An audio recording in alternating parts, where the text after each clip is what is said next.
নমস্কার সকলকে, স্বাদেগন্ধি চ্যানেলে তোমাদের আরও একবার স্বাগত জানিয়ে শুরু করব আমার আজকের রেসিপি।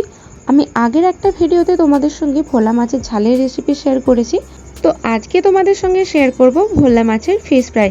শুধু ভোলা মাছ না, যে কোনো কম কাঁটাযুক্ত মাছ দিয়েই তোমরা এরকম ফিশ ফ্রাই বানিয়ে নিতে পারো। তো দেখে নাও আজকে ভোলা মাছের ফিশ ফ্রাই বানানোর জন্য আমার কি কি উপকরণ প্রয়োজন পড়ছে। প্রথমে একটু বড় সাইজের ভোলা মাছকে ভালো করে পরিষ্কার করে এরকম পিস পিস করে কেটে নিয়েছি এবং পরিষ্কার করে ধুয়ে নিয়েছি। দেখো, এই ভোলা মাছটার মধ্যে ডিম আছে, আর ডিমযুক্ত মাছ খেতে কার না ভালো লাগে। ভোলা মাছ একটা প্রিয় মাছ হওয়ার কারণে আমি মাছের মাথাটা পর্যন্ত বাদ দিইনি। তোমরা চাইলে মাছের মাথাটা বাদ দিয়ে রান্নাটা করতে পারো। মাছটাকে ফ্রাই করার আগে মাছের গায়ে কিছু মশলা মাখিয়ে নেব। আর যে মশলাগুলো এখানে ব্যবহার করা হচ্ছে সেই সমস্ত মশলা আমাদের নিত্যদিনের ব্যবহৃত মশলা। এমন কোনো জটিল মশলা নেই যেটা তোমরা ব্যবহার করতে পারবে না। তো দেখে নাও আমি কি কি মশলা ব্যবহার করছি।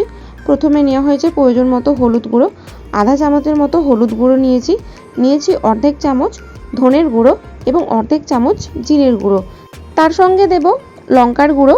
লঙ্কার গুঁড়োটা যে যার নিজের ঝাল খাওয়ার পরিমাপ অনুযায়ী ব্যবহার করো। আমি এখানে অর্ধেক চামচ ব্যবহার করেছি।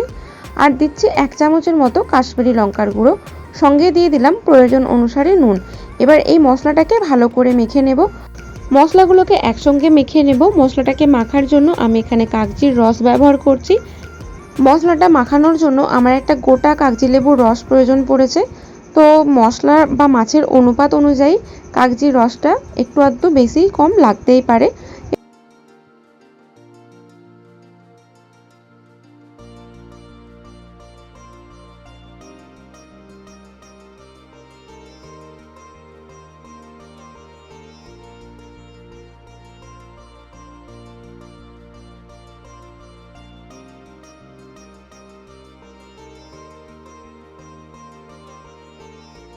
মশলাটা মাখা হয়ে গেলে মাখা মশলাটা একে একে মাছের গায়ে ভালো করে লাগিয়ে নেব।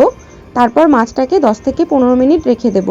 এই মশলাতে মাছটাকে কোট করে নিয়ে মাছটাকে 10-15 মিনিট রেখে দেওয়ার ফলেই আমাদের মাছ ভাজার স্বাদ এত ভালো হবে। তো এখন আমি পুরো মশলাটা সমস্ত মাছের গায়ে ভালো করে মাখিয়ে নিচ্ছি। তারপর আমি এটাকে 10 থেকে 15 মিনিট রেস্টে রেখে দেবো।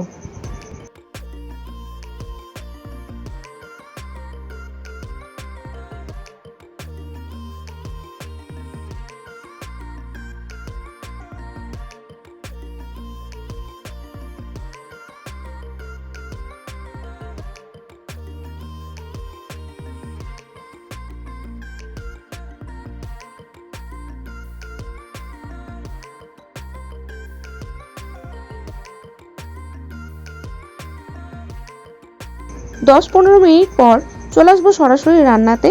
গ্যাসের চুলায় আমি কড়াই করিয়ে দিয়েছি। কড়াই গরম হয়ে যেতেই ওর মধ্যে দিয়ে দিচ্ছি পরিমাণ মতো সাদা তেল। তেলটা একটু বেশি পরিমাণেই দেব, কারণ ডুবো তেলে মাছটাকে ডিপ ফ্রাই করব। হাই ফ্লেমে তেলটাকে ভালো মতো গরম করে নেব। তেল ভালো মতো গরম হয়ে গেলে গ্যাসের ফ্লেম লো টু মিডিয়ামে রেখে খুন্তির সাহায্যে কড়াইয়ের চারপাশে তেলটা ছড়িয়ে দিয়ে আগে থেকে মেখে রাখা মাছ একে একে তেলের মধ্যে দিয়ে দেব। এবার একটু সময় নিয়ে মাছটাকে এপিট ওপিট ভালো করে লাল লাল করে ভেজে নেব। মাছটাকে ঠিক এইভাবে ভাজতে হবে যাতে করে মাছের যে বাইরের আবরণটা আছে সেটা একটু কুরকুরে হয় আর ভেতরটা নরম হয়। ভোলা মাছ তুমি রান্না করো বা ভোলা মাছের ফ্রাই বানাও, ভোলা মাছ এমনিই একটু কড়া করে ভাজতে হয়, কারণ ভোলা মাছটা একটু থসথসে হয়। আর ভোলা মাছ যদি কড়া করে ভাজা হয় তাহলে রান্না বা ফ্রাই খেতে ভালোই লাগে। মাছের এক পিঠটা ভাজা হয়ে গেছে, মাছের অপর পিঠটা উল্টে দিচ্ছি। মিডিয়াম হিটে মাছটাকে একটু সময় নিয়ে ভাজলেই আমরা যেমন ধরনের মাছের ভাজাটা চাইছি ঠিক সেই রকম মাছ ভাজাটাই পেয়ে যাব।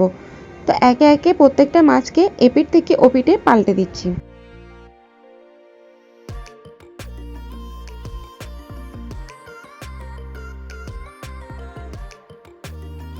এপিঠটাকেও মিডিয়াম হিটে একটু সময় ধরে ভেজে নিলেই তৈরি হয়ে যাবে আজকের ভোলা মাছের ফ্রাই।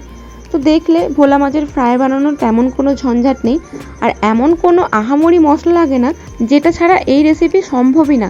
তো মাত্র কয়েকটা উপকরণ দিয়ে যদি এমন সুন্দর একটা ফিশ ফ্রাই পাওয়া যায় তাহলে আর কি চাই। তো দেরি না করে তাড়াতাড়ি বানিয়ে ফেলো, আর অবশ্যই আমাকে কমেন্ট করে জানিও এই রেসিপিটি তোমাদের কেমন লেগেছে। আজকের রেসিপি ভালো লেগে থাকলে অবশ্যই একটি লাইক করো, চ্যানেলে নতুন বন্ধু হয়ে থাকলে চ্যানেলটিকে সাবস্ক্রাইব করো।